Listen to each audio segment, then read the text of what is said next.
जय हिंद दोस्तों। आप सभी दोस्तों का मेरे YouTube चैनल पर हार्दिक स्वागत है। आज हम विश्लेषण करेंगे दिल्ली के विधानसभा चुनाव 2025 का हार और जीत का।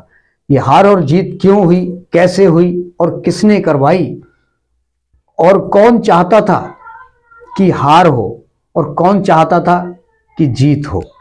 इन सभी पहलुओं पर, कारणों पर आज हम चर्चा करेंगे। सबसे पहले जानते हैं, हार कर भी जीत गई कांग्रेस। जी हां, हार कर भी जीत गई कांग्रेस, क्योंकि कांग्रेस का जनाधार जो था वो केजरीवाल जी के पास था। ये आम चर्चा है। अपने पिछले कई वीडियो में इस बारे में आपसे मैं चर्चा कर चुका हूं। अन्ना आंदोलन जब से शुरू हुआ था जन लोकपाल बिल के लिए, और इसी मुद्दे पर आम आदमी पार्टी का जन्म हुआ था जन लोकपाल बिल के लिए। हालांकि जन लोकपाल बिल तो कहीं पीछे ही छूट गया। इनकी राजनीति दूसरे किसी रास्ते पर चल पड़ी, घोटालों के रास्ते पर, कभी शीश महल के रास्ते पर, कभी आरोप और प्रत्यारोप के रास्ते पर। इन्होंने बहुत कुछ उत्पात मचाया था और कांग्रेस का जनाधार जो था जनता को गुमराह किया और उसको अपनी साइड किया। उन्हें लगा कि अन्ना आंदोलन में जो मांगे हैं वो जायज हैं और कांग्रेस ने गलत किया है। हो सकता है गलत किया हो या सही किया हो, वो राजनीति की बातें हैं। राजनीति में जो है उल्टा सीधा, और ऐसा कौन सी पार्टी है जिसमें घोटाले या हेरा फेरी नहीं होती? सभी होती है। जनता सब कुछ देखती है, सब कुछ जानती भी है। ठीक है जी। इसका जनाधार आम आदमी पार्टी के पास पहुंच गया और 3 बार ये जीते भी। अब जब से आम आदमी पार्टी आई तभी से कांग्रेस का ग्राफ नीचे डाउन होता चला गया। अब आपका सवाल आपके दिमाग में ये होगा कि दिल्ली में चलिए ठीक है कि कांग्रेस चली गई इस जनाधार की वजह से, देश में कांग्रेस पर क्यों, कैसा असर पड़ा और क्यों पड़ा? देखिए, जब अन्ना आंदोलन जब हुआ था, उन बातों का, उन मुद्दों का, उन भ्रष्टाचार का जब कॉमनवेल्थ जब गेम हुए थे, पूरे देश ने सुना और देखा, और मीडिया ने भी, और अन्ना आंदोलन के जरिए भी जनता तक ये बातें पहुंची। इस बात का असर पूरे देश में कांग्रेस को झेलना पड़ा, और कांग्रेस का रास्ता, राजनीतिक जो रास्ता था वो कांटों से भरा हो गया। उनको जहां पर भी अपना कैंडिडेट मतदान के लिए, मतलब चुनाव के लिए खड़ा करते हैं, पहली बात उनको कोई उम्मीदवार मिलना मुश्किल हो गया था, और अगर कोई मिलता भी था, कोई छोटा मोटा, तो उसकी जमानत भी जब्त हो जाती थी। हालत ये हो गई थी कि कांग्रेस का कोई जिक्र करने के लिए भी खड़ा नहीं होता था। उसको वोट देने की तो बहुत बड़ी बात है।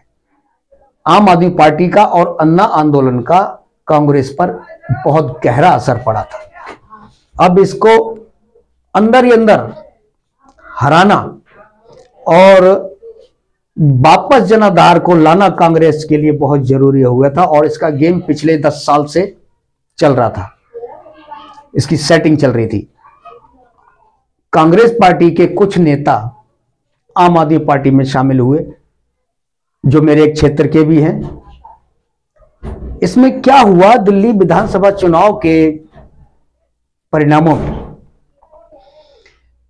कांग्रेस के जो लीडर थे, इनको प्लांट किया गया था आम आदमी पार्टी के अंदर।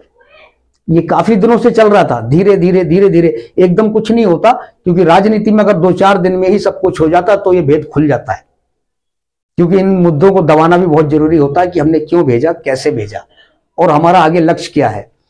लक्ष्य उनका यही था कि आम आदमी पार्टी को खत्म करना, जड़ से साफ करना। ठीक है जी। अब देखिए होता क्या है 2025 के चुनाव में, विधानसभा चुनाव में, कि कुछ लीडर कांग्रेस के आम आदमी पार्टी में शिफ्ट किए हुए, उससे पहले से चल रहे थे ये और जीते भी थे। केजरीवाल जी को यह भरोसा हो गया कि कांग्रेस के जो लीडर हमारे पास आए हैं वो कांग्रेस की लीडरशिप से परेशान होकर हमारे पास आए हैं। ऐसा बिल्कुल नहीं था, उनको प्लांट किया गया था। मेरे क्षेत्र की ही बात ले लीजिए। अब मैं खुल के आपको नाम बता रहा हूं। महाबल मिश्रा जी कद्दावर नेता हैं, कांग्रेस के थे। वो आम आदमी पार्टी में उनके बेटे आ गए, विनय मिश्रा जी।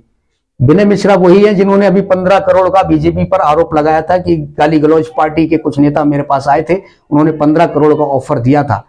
ये बात झूठी थी। ये केवल गुमराह करने के लिए आम आदमी पार्टी के बड़े नेताओं को, जैसे केजरीवाल जी हैं, संजय सिंह है, मनीष सिसोदिया जी हैं, इन सबके दिमाग में ये बैठा दिया गया कि बीजेपी वाले हमारी पार्टी के अंदर सेंध लगा रहे हैं। लेकिन सच्चाई ये नहीं थी। ये डाइवर्ट किया गया था मसला। डाइवर्ट ऐसे क्या, 15 करोड़ का ऑफर देके इनका ध्यान बीजेपी पर चला जाए, आम आदमी पार्टी का, और कांग्रेस की तरफ से हट जाए। विनय मिश्रा जी ने क्या किया, चुनाव से जिस दिन चुनाव हो रहा था, उन्होंने अपने काउंटर भी मतदान केंद्र से के बाहर नहीं लगाए। मतलब 200 मीटर के आसपास लगाने की इजाजत है। वहां पर कोई भी काउंटर, कोई भी कार्यकर्ता मौजूद नहीं था, जिससे कि मतदाताओं को पर्चियां दी जाए। पूरे विधानसभा क्षेत्र के अंदर ऐसा ही हुआ। लोग वोट देने के लिए तड़प रहे थे कि अब पर्ची हम लें तो लें किससे। भाई ये वोट कहीं ना कहीं फिर कांग्रेस की तरफ भटके चले गए, क्योंकि कांग्रेस का काउंटर वहां मौजूद था। विनय मिश्रा जी ने अपने मतदाताओं को काउंटर ना रख के कांग्रेस की तरफ जाने के लिए मजबूर कर दिया, और कांग्रेस का वोट प्रतिशत जो था वो ग्राफ ऊपर चढ़ गया। ऐसी कई विधानसभा सीटें हैं जहां पर कांग्रेस ने यह खेल खेला है। 15 सीटों पर हार जीत का जो है आंकड़ा बहुत ही चौंकाने वाला है। 1000, 2000, 1500 से ही हार जीत हुई है, और कांग्रेस को इससे 2 गुने ज्यादा वोट मिले हैं। अगर वो वोट आम आदमी की पार्टी की तरफ होते तो आम आदमी पार्टी वही 50 सीटों के आसपास, 40 सीटों के आसपास जाती। कहना गलत नहीं होगा कि बीजेपी को उसके भाग्य से नहीं, इन्होंने तो, राहुल जी ने पेड़ हिला दिया तब फल नीचे गिर गए, तो बीजेपी ने उठा के खा लिया। क्योंकि ये बीजेपी को फल देना, पहला फल देना जरूरी था। अब अगले जो चुनाव होंगे दिल्ली में, आने वाले एमसीडी चुनाव है, इसमें कांग्रेस को बम्पर जीत मिलेगी। ये आप लिख कर रख लीजिए, ठीक है जी। तरीका क्या था? तरीका वही था जो मैंने अभी आपको बताया, विनय मिश्रा जी वाला। इन्होंने शिथिलता डाल दी और डाउन हो गए, घर पे बैठ गए, कुछ नहीं किया। मतदाताओं को कांग्रेस की तरफ मोड़ने के लिए ये सब किया गया, ठीक है जी। अब आम आदमी पार्टी का भविष्य क्या होगा? आम आदमी पार्टी अब खत्म हो जाएगी। अब जनता जो दिल्ली में जो पकड़ थी वो खत्म हो गई। अब दिल्ली की पकड़ से पूरे देश में फर्क पड़ेगा, हालांकि पंजाब में भी फर्क पड़ेगा। दिल्ली का असर से ही पंजाब में सरकार बनी थी, अब दिल्ली से ही खत्म होने का रास्ता पंजाब तक पहुंचेगा, ठीक है जी। अब आम आदमी पार्टी के हारने से कांग्रेस का भविष्य उज्जवल है, क्योंकि आम आदमी पार्टी ने ही कांग्रेस के रास्ते में कांटे बिछाए थे, एक तरीके से इनको खत्म कर दिया था। अब आईएनसी, इंडियन नेशनल कांग्रेस की लीडरशिप ने यह सोचा कि इनको अब कैसे हराया जाए। तब कहीं जाके इन्होंने सॉरी ये चाल चली कि पहली हार कैसे होगी। इस पे संदीप दीक्षित जी भी हैं। संदीप दीक्षित जो पूर्व मुख्यमंत्री श्रीमती शीला दीक्षित के बेटे हैं, उन्होंने दिल्ली के सभी नेताओं से संपर्क किया कि क्या तरीका है हारने का। लड़िए, लेकिन इतना मत लड़िए कि आपको जीत मिले। इनको हराना पहले जरूरी है, जीत का रास्ता आगे तय करेंगे। वही हुआ है, ठीक है जी। अब बीजेपी जीत कर हार गई है। एक कांटों का रास्ता बीजेपी ने ही साफ किया है कांग्रेस के लिए। बात में जो गहराई है वो आप समझिए। बीजेपी के लोग इस बात से खुश हैं कि हमें 27 साल का जो सूखा है वो हमारा खत्म हो गया, अब हमारे आगे हरियाली ही हरियाली है। ये गलतफहमी है। बीजेपी का वोट शेयर पहले जितना था वही आज भी है, वो कहीं नहीं गया और ना कहीं से दूसरा आया है। कांग्रेस का वोट आम आदमी पार्टी में गया और आम आदमी का वोट अब कांग्रेस में दोबारा वापस जा रहा है। वापस कैसे जा रहा है वो मैं आपको बता रहा हूं। देखिए 35,436 बीजेपी को वोट मिले एक सीट पर, यह संगम बिहार की है, और आम आदमी पार्टी को मिले 28,847। ठीक है जी, ये देखिए मार्जिन कितना है हार जीत का।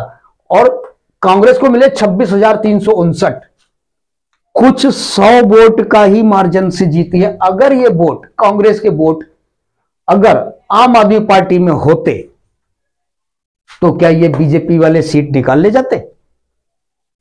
बिल्कुल नहीं। ऐसी 15 सीटें हैं जहां 100, 200, 250, 300 या 1000 या 1500 तक का ही जीत का मार्जिन है। 15 सीटें, बहुत सारी सीटें मैंने निकाली, मैं पूरी शो नहीं कर रहा हूं। 15 से ज्यादा ही ऐसी सीटें हैं जहां पर पूरा इफेक्ट देखने को मिला है। कांग्रेस ने जो चोट मारी है आम आदमी पार्टी के ऊपर वो भूलने वाली नहीं है। ये राहुल गांधी को पप्पू पप्पू जो कहा जाता है ना, एक वही हिसाब है कि मैं अपने आप को बेवकूफ साबित कर रहा हूं, लेकिन अंदर ही अंदर मैं क्या कर रहा हूं ये कोई नहीं जान रहा है। ये वो खेल खेल चुके हैं। ये 15 सीटें और 22 सीटें कुल मिला के 37 होती हैं। अगर 37 आम आदमी पार्टी के पास होती तो बहुमत किसके पास होता? सोचिए, ये बीजेपी कहीं भी नजर नहीं आती। अगर ये दोनों जोड़ से लड़ते, आपस में सीट बांटकर लड़ते, गठबंधन करके, तो शायद मैं कहता हूं 15 सीट भी बीजेपी को मिलना मुश्किल हो जाती। लेकिन इन्होंने ऐसा नहीं किया। कांग्रेस के लोगों ने इनको जीत देना और आम आदमी पार्टी को धूल चटाना बहुत जरूरी समझा, क्योंकि अगर ये इस टाइम जीत जाते तो कांग्रेस का आगे जो भविष्य है वो बिल्कुल खत्म ही हो जाता। थोड़ा बहुत था जो बचा था वो भी खत्म हो जाता। अब ये जो हार का जो और जीत का जो ठीकरा है खाम में बीजेपी के सर पे चला गया कि बीजेपी ने आम आदमी पार्टी को हरा दिया है। उनको जीत मिली, ठीक है, अच्छी बात है। हर कोई इंसान, हर पार्टी अपनी जीत के लिए लड़ता है, लेकिन इसमें अंदर खाने का जो खेल है बहुत गहरा है। जो आदमी अपने आप को ये कहे कि मैं पप्पू हूं, मैं बेकार हूं, मेरी समझ नहीं है, या ऐसे उल्टे सीधे काम करता है जनता को दिखाने के लिए, एक पढ़ा लिखा आदमी, डिग्री होल्डर आदमी, वो जनता की नजरों में ऐसा अपने आप को शो करे कि पप्पू है, उसे बात करने की तमीज नहीं है, उस पर भरोसा कम करते हैं लोग। लेकिन वो अंदर ही अंदर क्या खेल खेल गया, और ऐसे लोग ऐसे ही खेल खेलते हैं जैसे केजरीवाल जी ने किया था। वो इनकम टैक्स कमिश्नर रह चुके हैं, पढ़ा लिखे आदमी है, वो अच्छे पढ़े लिखे हैं, मानता हूं मैं, लेकिन आम आदमी का उन्होंने जो ढोंग रचा था, मफलर और शर्ट के बटन ऊपर नीचे करके लगाने का कि भाई मुझे इतना सलीका नहीं है, इतना तरीका नहीं है, मैं तो आम आदमी हूं, मैं अच्छे कपड़े पहनना जानता ही नहीं, मैं आम आदमी सादगी से जीना चाहता हूं। ठीक है जी, इतना ये दिखावा था। इतना पढ़ा लिखा आदमी जो विदेशों से पढ़ के आया हो और इनकम टैक्स का कमिश्नर रह चुका हो, उसके रहने सहने का तरीका ये आम आदमी तो हो ही नहीं सकता। ये केवल गुमराह करने वाली बात थी और जनता को गुमराह किया भी। 11 साल तक, ये कम नहीं होते, 11 साल तक जनता को लूटा है, गुमराह किया है। अब पंजाब के लोग बेचारे वो भी फंसे हुए। खैर कोई बात नहीं, वो भी निकलेंगे। इसी के साथ मैं इस वीडियो को यही समाप्त करता हूं। अगर आप मेरे वीडियो पर नए हैं तो सब्सक्राइब कीजिए, लाइक कीजिए, बेल आइकन को दबाना ना भूलें। ठीक है जी, जय हिंद।